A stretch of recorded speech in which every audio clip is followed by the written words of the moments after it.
beautiful. Hello. How are you? I'm good. How are you? You look so cute. I like your baby hair. Thank you. I did a little swivel. It's a cute moment. So you're taking over MTV's Instagram today, right? Yes. Hi MTV. You have been Lovie. It's so good to see you because the last time we spoke about all of the things that are now coming out. So I'm super excited. I just have to say, so you've been included in Variety's Young Hollywood Impact Report of Talent to Watch. You're soon to star in the Sony reboot of the 1996 Supernatural teen cult classic that I love, The Craft. This week, Thursday, you will star in Netflix's Social Distance Quarantine Anthology series, and you're currently in production on the Power Book 3. Is that right? Yes, Raising Canaan. Honey, you are big, and not to mention you wrapped Greenleaf this summer season finale. I'm gonna dive into all of these things, but you're busy, right? No, I just do everything. Like, I just make it easy for me to have my chill time and the work time. Really? You have balance of chill time and work? Yeah, I definitely value my free time a little more so than work a lot of the times. Because it's really what I'm doing it all for. So I'll work and then I'll have my time to chill. Then I'll work again, and that's what all of this is, which is why like all of my stuff is like coming out, I feel like now. Right. So so it's just been me like taking it easy, picking my roles, like, and being picky with the picks. I mean, and the picks are just perfect for you. I just feel like I'm so excited. You're only 21. I have so many things I want to talk to you about. But first, I want to talk a little bit about your book club. Is this something you started during quarantine or what? I want to be in on the book club. Okay, so it's not like official tissue yet. It's like, it's basically, I love reading and I love getting recommendations for books. So like I'll share like what book I'm like reading right now, like that I really want people to read. And people have like been giving me some like recommendations too, because like I'm here for it. I definitely want to start like going on live to like talk about the books more so, because it's just been like me and my friends and like my family, because me and my friends and my family, I'm always like, you guys, you got to read this book. And they're always like, yo, you got to read this book. And we just go back and forth. But I do need to get better on the communication side of social media. Definitely. I think people would be here for it. For your book club, you picked some good books I saw on your Instagram. Is it something, like, how have you been handling quarantine? I think we talked at the beginning of quarantine, like when quarantine was first happening. But Stella was coming out. And I think that was at the beginning, back in April, I believe. So how have you managed the past, 6 weeks? How have you been taking this all in? I mean, other than the health and everything that's like bad for this quarantine, I think I'm thriving. I'm naturally an introvert, so like not being in like settings with like a whole bunch of people, that's not bad for me. It's actually really good for me because I like more intimate encounters. And I just love my home. I feel like my home is like tailored to me. So actually getting to like spend time in it instead of it being a pit stop has been really good for me. And also being able to like work from home has been cool, because I didn't think it would be possible, but the show must go on. And I guess that statement really is true. Right. It is. So I've been seeing what that looks like, and it's pretty nice. So speaking of working from home, let's get into Social Distance, coming out on the 15th on Netflix. You guys filmed at home, right? You guys, you were directed at home. Talk to me about this project. How did it come about? Tell us all the details. So it just really, I auditioned for it. I didn't know how it was going to work. And then I got the part, and they literally just started sending me the equipment, like the lights and the mic and everything that I needed. So I had to be the crew. Like, it was like a Zoom phone call. They were just telling me how to set everything up, how to use everything, like all that stuff. And I was like, geez, like now I know, one, why it takes so long for you guys to like call the actors to set. So like now I'm not even angry anymore. And like two, like this is like kind of hard. So it was a lot of appreciation that came from it, and it was a lot of awareness that came from it, and it was fun because it was like my first time doing something like that, and it was in a setting that I was completely comfortable in. So that was nice. I love it. What do you think the film's message is? Obviously, I know it's talking about, you know, what we've been going through, everybody in 2020 with quarantine, being on lockdown.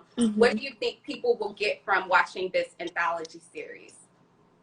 I definitely think that they'll take away relationships, because you do see all different kinds of relationships and how they're affected and what they go through during this time.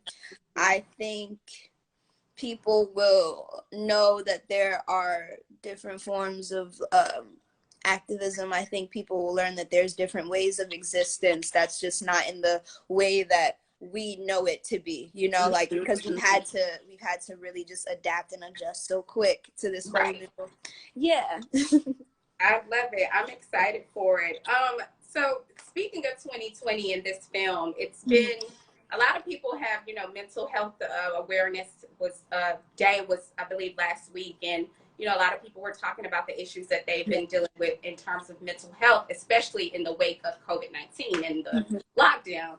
I want to ask you, what's been the most rewarding part of 2020? What's been the most exciting part for you of 2020? I would say the free time. Like, when I say I'm the most like chill person, it's hard for me. Like, I love just relaxing and like going to parks by myself and like really just like getting to exist, because I feel like, my life was literally just a pit stop. I checked in on it from time to time, see if it was okay, if anything was like really out of whack, and then I would just go on about my business, like, and tend to like other people. So like I've been saying, like, well, I always ask like people like this question. I'm like, what is your function outside of serving other people? Like, who are you? So like that's what I figured out, and I love her. And that's what I was going to ask you. So what have you learned about yourself during this time? I mean, so many of us have, you know, discovered things or rediscovered things about ourselves, purposes. What have you learned about yourself in the past 7 months? I mean, I've learned quite a lot. I've learned, I mean, other than, you know, other than traumas that are brought up with stillness that comes with all of that other stuff, I feel like I've learned how to cope properly with my anxiety and traumas and stuff like that. I also learned how, I just feel like I'm learning how to get closer to self. I feel like I'm still learning stuff. Yes. But we all are. We all are still learning. We all are. Okay, so let's get into the craft. I'm so excited about this. I actually watched this movie growing up in middle school in '96. Wow. I'm excited to see you in this space. The film follows 4 teenage witches coming into their powers in a climate that looks a lot different from 1996. There's this level of, I believe, representation in this film. There's a trans in your group. You, as a Black woman, talk to us about this film. Talk to us about what we can expect and the message of the movie. Okay. Well, for everyone who the craft belongs to from 1996, that is your craft. That is your craft. That is your time. That is what you needed. I think right now this craft is for like my generation, and I feel like it's like for us because it's like with the way of the world now, and like the way that we talk about things now, and like address certain things now. So I feel like it's definitely for the modern day witch. I think it's for the modern day like masculine feminine girl, and just like not typical, because I feel like like in the original film, like the girls were like goth and they like were wearing like real dark colors and stuff. I feel like that doesn't have to always be how a witch looks. I feel like right now, like they could look like a tomboy. It could be like a trans Mexican girl. It could be a Jewish girl that's like, you know, pulling out the feather and the crystals and stuff like that. So it's just I guess showing like what that looks like now. I love it. Who is Yes. Tabby? Break her down for us. Break down your character for us. Okay, so you're always so cute though, Lovie. You just give me this look I love. So who is Tabby? okay, so Tabby is my best friend. She is who I play in the craft. She is a gamer girl. She's a tomboy. She's the split masculine feminine, and I love to see it. She's kind of like the mother of the group, I would say, in the sense that like she really wants everything to stay community oriented, and like she really wants everybody to be okay, and she wants everybody to feel like they're in a place where they belong, because right. Like just to kind of like give that coven feel, because covens is just a place where like you run to because you belong, you know, and it's like that's your group of girls. So like she is that like affirming presence.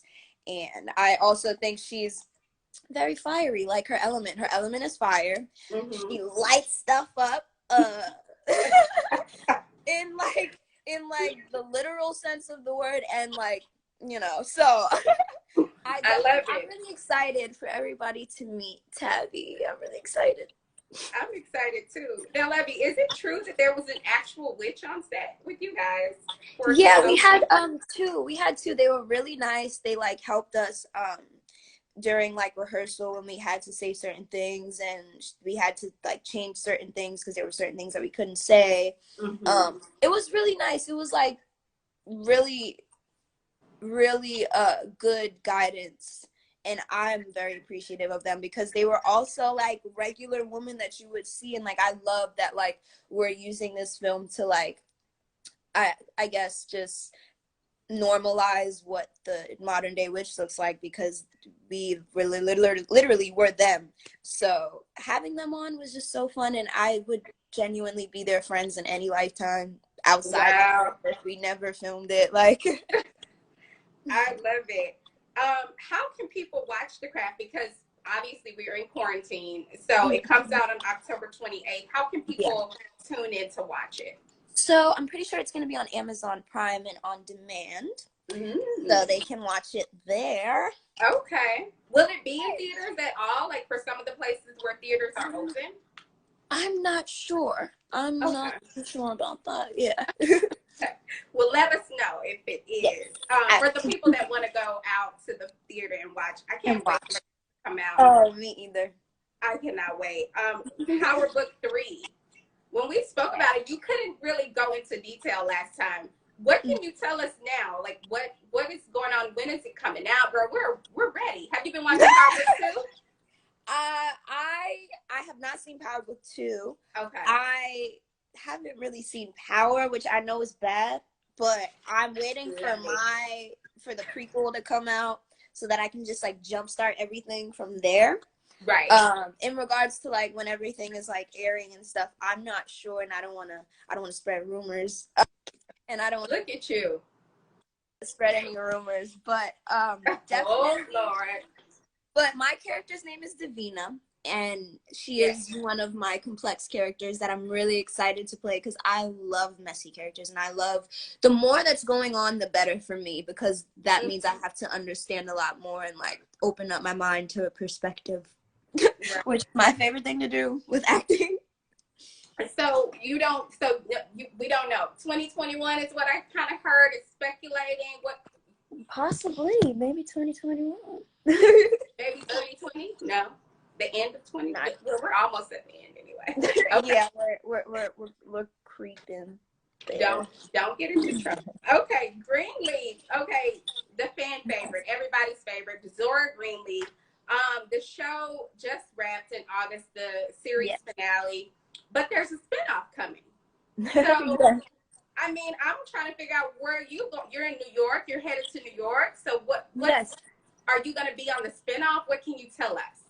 Ooh, I can't say too much about the spinoff right now, but I really do hope Zora makes a little appearance and you see how she evolved, because I feel like she's one of those characters you want to see where she goes, because you don't trust it 100%. So it's like 1,000%. I'm like, where's Zora? Yeah. I need to be right there with Zora. Yeah, right with her like a chaperone. Yes. Yes. So can't give us too many details about it, but you can say yeah, it's still early in the works, so hopefully you see me again for Greenleaf as Zora. And where do you want to see Zora go? Where would you like to see the character go? How would you like to see her evolve?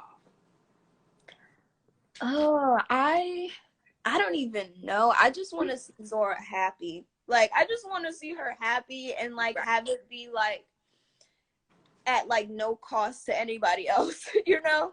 Like, I just want to see simple, pure peace. Right. That'd be nice. That'd be nice. That would be nice. Lovey, as I was saying, I'm just so proud of you. I follow you. I'm just really proud of you and just your career. Like I said, you had a pretty impressive career and you're 21 years old. You have a birthday coming up, though, next month, right? Mm-hmm. How have you been able to successfully navigate in your career? And you talked about having that balance. How have you been able to do that? Because so many young people like yourself, it's hard for them to balance the work and having a social life in a successful way where they're not getting into trouble or they're not getting caught up into things. How have you been able to successfully navigate this?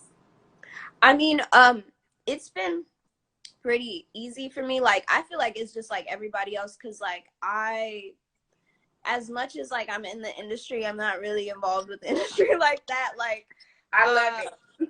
Yeah, like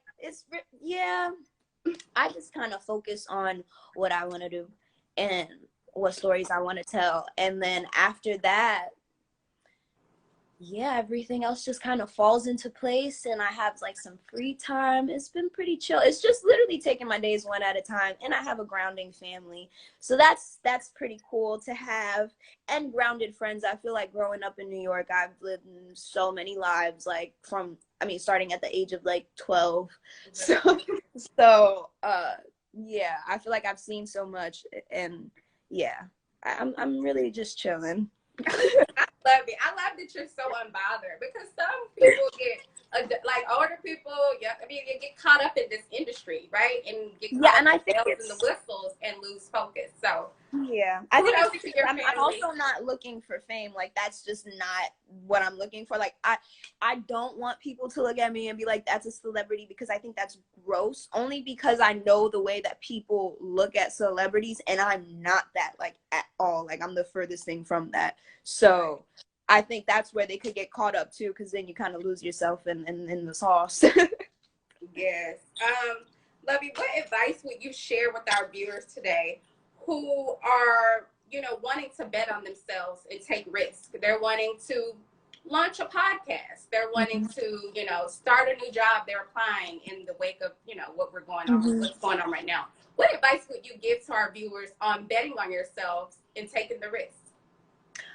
I would definitely say just to make one decision at a time. I feel like whenever we're faced with a decision, there's like so many other decisions along the way that we're trying to like process into it, but we didn't even get there yet. You know what I mean? So that can literally stop people from starting. I know that's what stops me from starting. Right. So like literally just being like, okay, like I'm not even looking for anything specific, like don't have tunnel vision, just like be accepting, and like whatever comes to you with you acting out of like your authentic higher self, it'll just be yours, just naturally. Come on and drop gems on us today. Okay, let's before you go, I want to play this game. It's a rapid fire. So okay. Ashley's 5 and 5, so it's 5 questions, maybe 6, in 5 seconds. But don't worry, everybody goes over. So here we go. Okay. What did you eat for breakfast? Okay, I had biscuits, fruit, and turkey bacon. I love it. Favorite movie? Oh my God, The Craft. I love it. You better say that, okay? If you could raid anyone's closet, who would it be? SZA or Tiana Taylor? I could see it. Tiana, for sure. I could see you. When are you most inspired? When I'm acting. A girl of her word. What are you listening to? What's on your playlist? A lot. The most. God. What are you listening to? Like, what is your, like, what's on there, like, on repeat? I love, okay, so I know all of my followers probably know this, but like I'm obsessed with like JID, Earth Gang, and ALO. Okay. Those are like my three, like they will always be in the playlist every time, every album possibly. Okay. So, Is it R&B or hip hop? It's like hip hop. It's like hip hop, but it's different. Like ALO makes like different music. Like you should definitely. You have to put me on that. He's a Nigerian. Yeah, he's a Nigerian singer, songwriter, writer. All that. Amazing. Okay, well, I'm gonna send me a DM with the name so I can get down with it. So October 15th, Social Distance on Netflix. Yes. October 28th, The Craft Legacy on demand on Amazon, or you may be able to, we don't know yet, watch it in theaters. And Power Book 3 is possibly coming the end of this year, but 2021, right? Lovie, I am so proud of you. Thank you for taking the time to talk to us today. Your family did so good with you. I love you. And congratulations on everything. You're welcome. Talking to you. Bye. Where is the buzz? You said was mine.